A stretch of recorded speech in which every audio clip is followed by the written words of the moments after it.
Thyroid hormones यानी कि T3, T4, TSH ये लेडीज में menstrual cycle, fertility issues, weight gain, weight loss, hair loss, बालों का झड़ना, बालों का ड्राई होना, स्किन प्रॉब्लम, ये सब पे इफेक्ट करता है। लेडीज में क्यों ज्यादा इफेक्ट करता है? क्योंकि विमेन के अंदर जो TSH हार्मोन जो ब्रेन से निकलता है वो साथ में LH FSH के साथ निकलता है। LH और FSH ये दो हार्मोन्स हैं जो कि ब्रेन से निकल के डायरेक्टली ओवरी पे एक्ट करते हैं। इन तीनों का आपस में कनेक्शन है, इसी वजह से लेडीज में एज कम्पेयर टू मेन ज्यादा प्रॉब्लम्स होती है थायराइड को लेकर।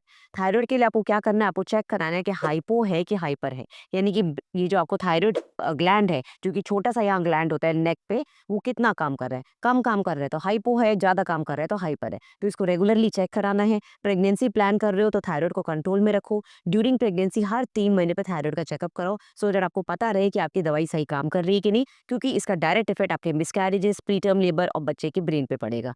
और अगर आप प्रेग्नेंट नहीं है तो हर 6 महीने से इसको चेक कराते रहे। पूरा का पूरा डिटेल्ड वीडियो यूट्यूब पे आ चुका है, जाके देखिए।